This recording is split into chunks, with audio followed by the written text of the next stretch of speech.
Ultimate Marvel vs. Capcom 3, Metro City. Dare to believe you can survive. If you think I've evolved beyond the joys of murder, you'd be wrong. Let's see who really has the better toy, shall we?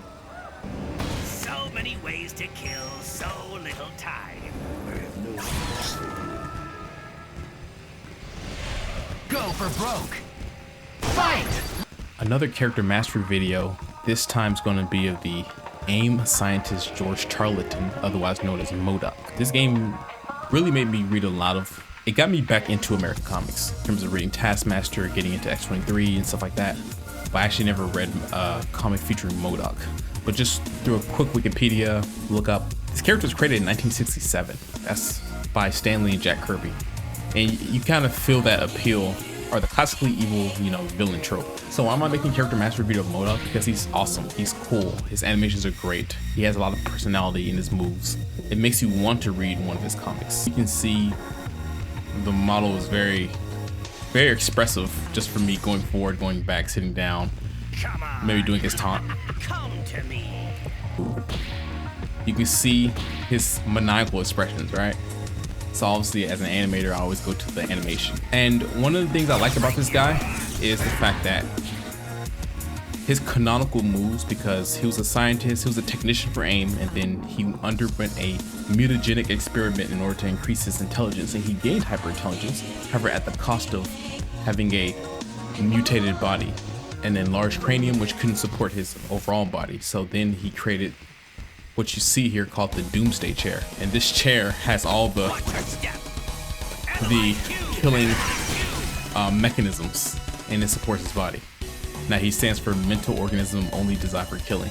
And again, very like classic bad guy stuff, classic bad guy villainy, but again, it works.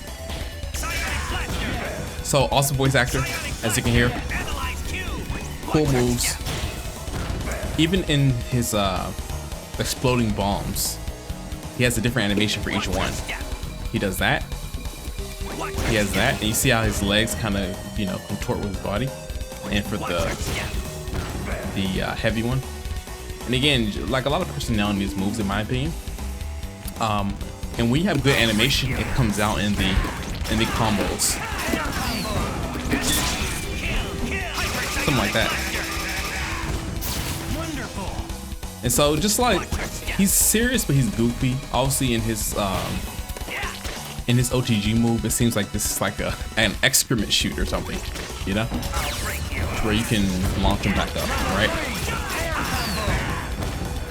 So one of the things in the story is that his helmet was designed to concentrate his mental power in order to access psionic capabilities. So in my opinion, it's cool, man. Like any young boy would think that's tight, in my opinion. So he has a psionic blaster. You see the heavier ones, it takes longer, but it knocks him down.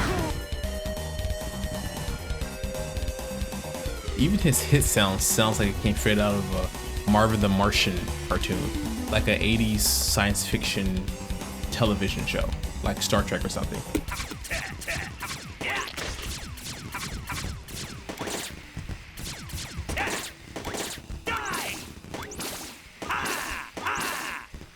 In his canon, he has access to telepathy, mind control, so he has precognitive abilities.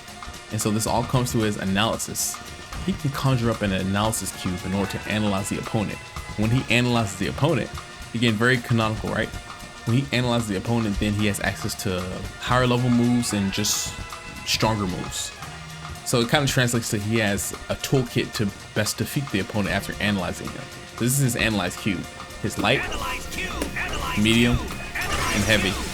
And you see it goes to his crystal on his forehead. So his mental capacity is concentrated in the device on his forehead, right? And so I find that really awesome in terms of a very creative way to attack, right? Hit him with an analysis cube. Then you see it grows bigger, to where I think it has 3 different levels.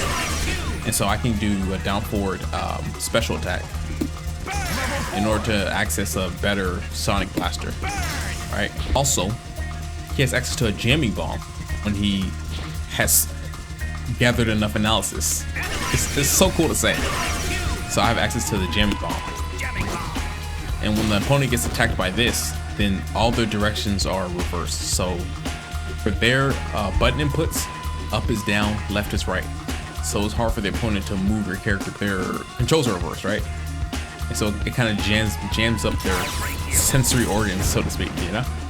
So I think whoever created the character spent a lot of time maybe reading his comics and trying to translate what are his canonical abilities and how do I translate that to a fighting game in a unique, interesting way.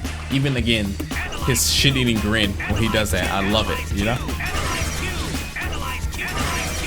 So if that was unique enough, you can combo off of analysis view. Things off this.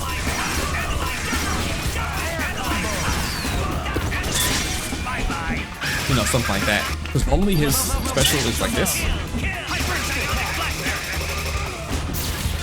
And there's three different levels of his super as well. So that was the second one. And on the combo I did earlier was the third one. Make a shield. Using his sonic abilities.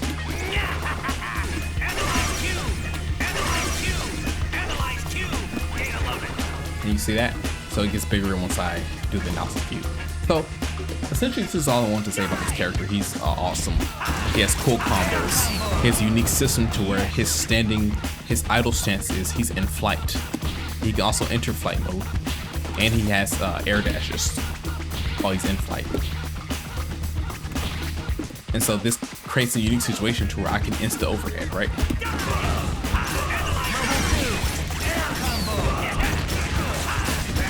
And so people do really interesting things, like they approach like that, or their approach like you can do really interesting offensive combinations. Let's just say that. Characters who have access to flight in this game, they can do more interesting things. So a normal combo would be like this, right? Well, if I enter flight mode, start continuing my offense. You see what I mean? Something like something like that. So there's so many interesting combinations of offense you can start up. I'm not even scratching the surface. And this is level 3.